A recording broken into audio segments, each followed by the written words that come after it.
Sorry to be a couple minutes behind, folks. Good afternoon, everyone. I thank you for joining us as we prepare for the second storm to hit New Jersey in just a few days. And based on projections, come on in tighter here, guys.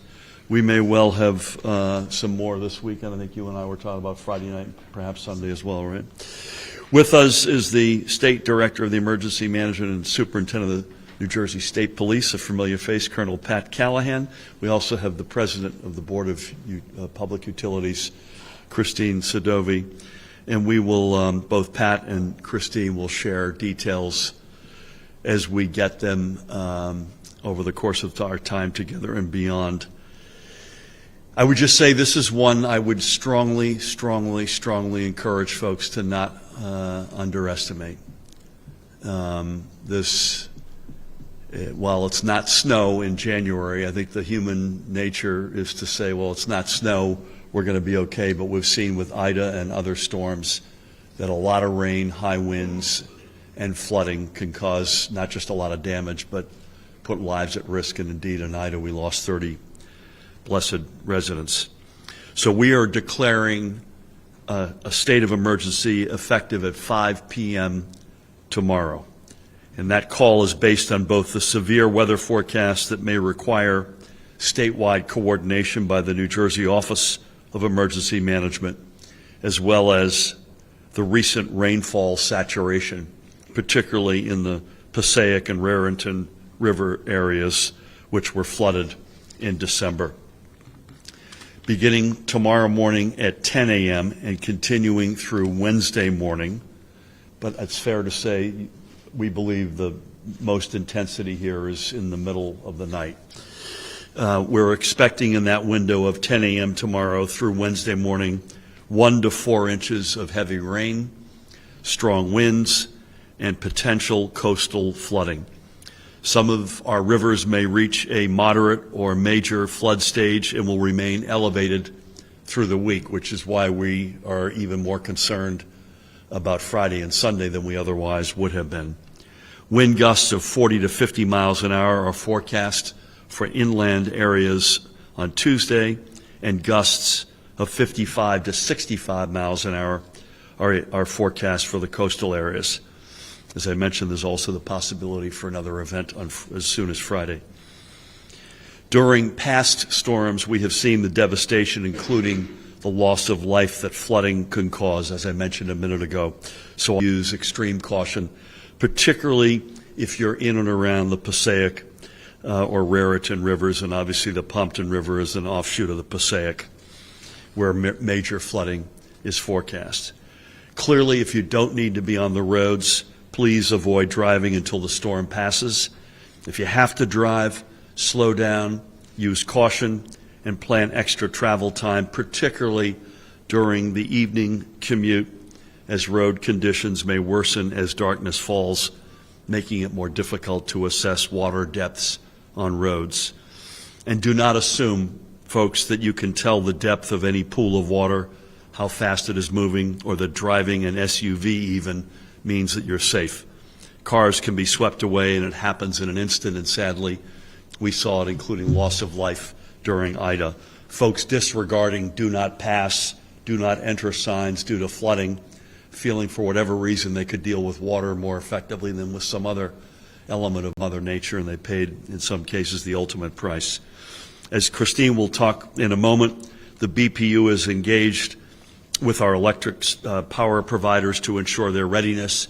Of course, if you experience an outage, please report it immediately. And if you come across a down wire, as we always say, stay away, please, and call that in as well. The State Emergency Operations Center will be activating, I believe, Pat, to a level 2 beginning at noon tomorrow. That's still right. And we'll continue to monitor the storm for any resource requests or assistance needed by municipalities or counties. Tim Hillman and Rob Field, with Pat's involvement, hosted a call for, how many mayors did you all have? 80 county and local officials earlier today. We'll continue to touch folks either directly on a bilateral basis or in group form. Our team will also remain in close contact with all their emergency management key stakeholders. So I'd suggest please keep track of updates on ready.nj.gov, which for me continues to be the best catch-all location, or through the state's or through official social media channels, including @GovMurphy on X. Before I pass this to Pat and ultimately then to Christine, I want to just go over some official advisories that are currently posted. So bear with me because there are 7 separate advisories. A high wind watch is posted from 6 p.m. Tuesday to 6 a.m. Wednesday for the following counties: Atlantic, Southeast Burlington County, Cape May, Cumberland, Monmouth, and Ocean counties. A flood watch is posted from 1 o'clock Tuesday until 6 p.m. on Wednesday for Atlantic, Burlington, Camden, Cape May, Cumberland, Gloucester, Hunterdon, Mercer, Middlesex, Monmouth, Morris, Ocean, Salem, Somerset, Sussex, and Warren counties. A flood watch is posted from 6 p.m. Tuesday until 6 p.m. Wednesday for Bergen, Essex, Hudson, Passaic, and Union counties. A coastal flood watch is posted from 7 p.m. Tuesday to 1 a.m. Wednesday for Salem County. And similarly, a coastal flood watch is posted from 9 p.m. Tuesday to 4 a.m. Wednesday for Northwest Burlington County, Camden, Gloucester, and Mercer counties. A storm watch is posted from 6 p.m. Tuesday to 6 a.m. Wednesday for the Raritan Bay, New York Harbor, Atlantic coastal waters, and the Delaware Bay. And finally, a small craft advisory is posted until 10 a.m. Monday for Atlantic coastal waters. As I hand things over to Pat, I would just reiterate, folks, please do not underestimate this storm, particularly given its intensity. Will be in the darkness of night through the middle of the night from tomorrow night through Wednesday morning. With that, please help me welcome the Superintendent of the State Police, Colonel Pat Callahan. Thank you, Governor. Good afternoon. I'll echo some of the Governor's remarks. The fact that we are activating the State Emergency Operations Center tomorrow, that means that we will have our primary state partners at the support desks there, which is primarily Board of Public Utilities in Christine's shop, Department of Transportation, and the Department of Environmental Protection. That will be open on a 24/7 basis.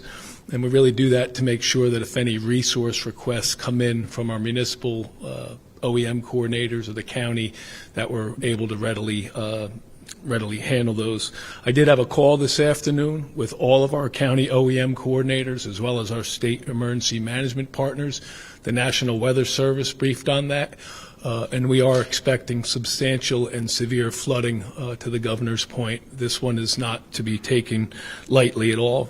We will have our urban search and rescue team and swiftwater rescue teams staged in the center of the state, which will be able to go to any county that requires our assistance in that regard, and that includes our Marine Services Bureau with vessels. It also includes high water vehicles and some of the highest trained personnel in order to rescue people in swift water. If you do have to travel, and I stress it as well, just like the Governor did, that 511 is probably the best place to go. It's 511nj.org.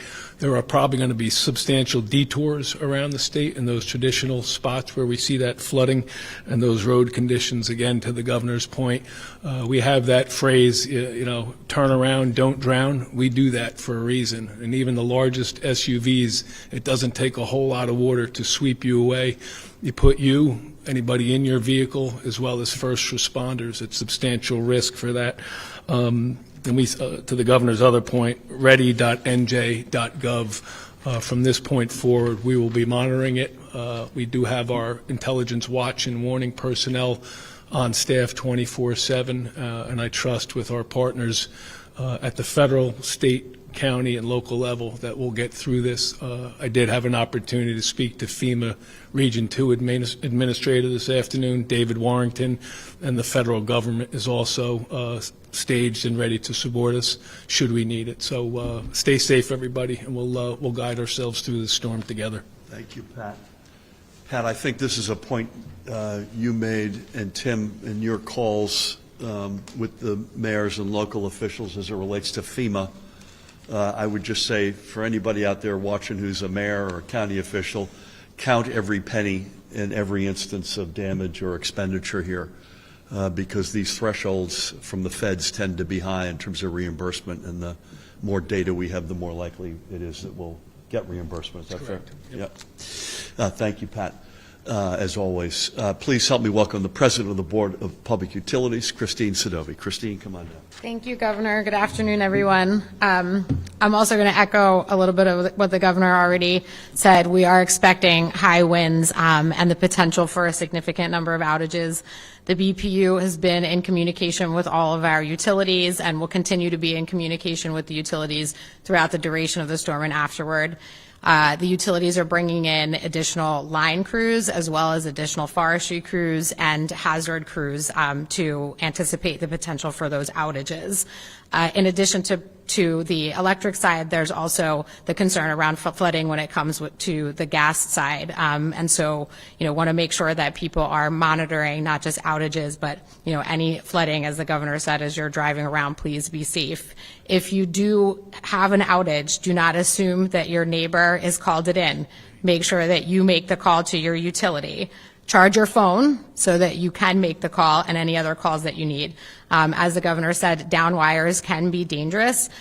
These high winds, we are anticipating the potential for some down wires. If you see a down wire, assume it's live, stay at least 30 feet away, and contact 911 to report it. So again, anticipating some outages, make sure that you're calling them in, be safe out there, and thank you.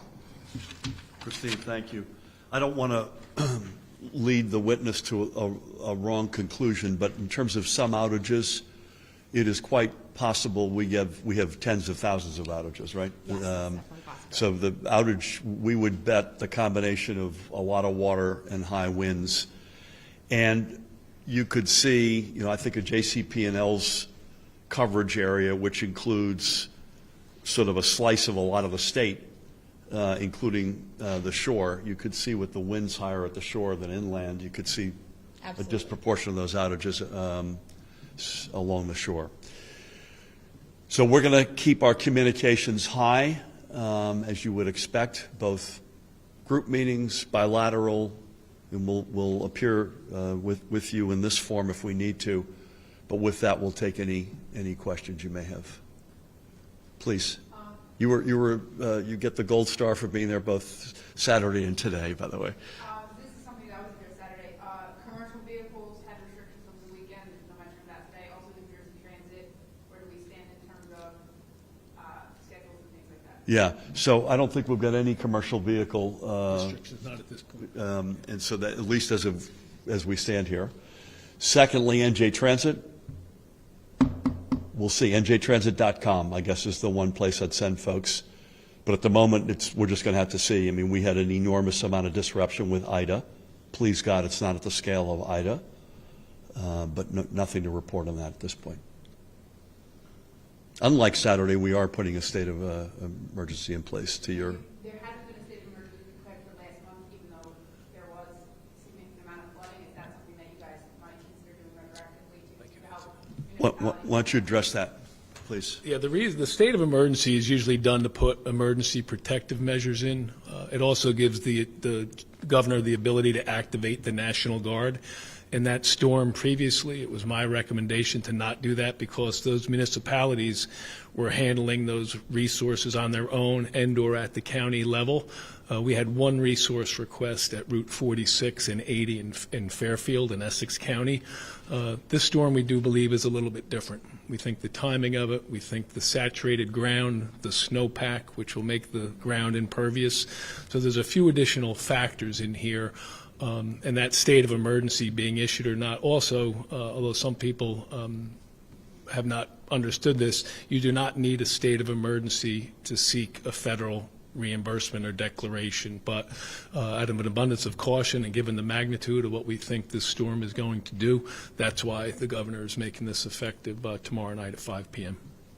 We also, I hope this doesn't happen, the hours of the intensity of this storm appear to be right smack in the middle of the night. And when you combine that with, in other words, no daylight, a lot of expected power outages, and perhaps some rescue requirements, we figured we need all the tools available. Daniel, Happy New Year. Happy New Year to you too, Governor. Just off topic, on the letter that you sent this morning to bus companies sending migrants, how will you enforce the prior notification? How do I what? How will you enforce the prior notification that you requested? Well, we're going to hope that the companies do the right thing, and if they don't, and we're going to make this decision pretty quickly, given this has sort of come upon us rather quickly, we reserve the right to leave all options available on the table. So that's a decision we'd make pretty quickly. So if a bus company does not comply, what would happen? To be determined, but all options are on the table, including some tough ones. Hey, Charlie, Happy New Year. Happy New Year to you. Just on that topic, Congressman Watson Coleman and 3 others signed a letter asking you or reminding Governor you about the solemn duty, I think is the phrase you did use, to protect those who are fleeing from wars, conflict, et cetera. It's a humanitarian obligation. So what is your response to that, and what is your plan? Well, certainly part of my response is the response that we've sent to the bus companies, because they're not doing a humane job with these people. This is a gimmick. Again, let me back up, Charlie, and say let's comprehensive immigration reform, please God, at long last. And we know the elements of the deal. We know it has to be humane, responsible, fit for the 21st century, but we have to secure our borders. We have to do the right things. Secondly, the treatment of these individuals is not humane at the moment, including the fact that we're getting no notice of their arrival. And we've heard some, Paramel, is it fair to say, we've heard some fairly horrific stories about the in-transit reality for these folks. So we're trying to make that better. Give us some notice, give us some parameters by which you do this, but at the same time, let's get adults in the room at the table. And by the way, Greg Abbott ain't one of them. And let's figure this out. Please. Sorry. I'm shocked you weren't asking about the weather. That's why I thought you came. You got us covered on the weather. I appreciate that. Put that up in the light, somebody. Well, I mean today. But the issue of COVID funds that were considered but then pulled back for a possible migrant influx. Can you explain why? I'm referring to his story. There was COVID funds that were Yeah. considered and that not followed through. Is that I saw the story, and I frankly I'm going to have to come back to you because that didn't register with me. Unless Paramel, are you aware of anything? I'm not sure where that comes from, so if we can come back to you. It comes from Daniel, I know, and I have great respect for Daniel, but I read it and said, I don't recall that ever being the case. But we'll come back to you. Nikita.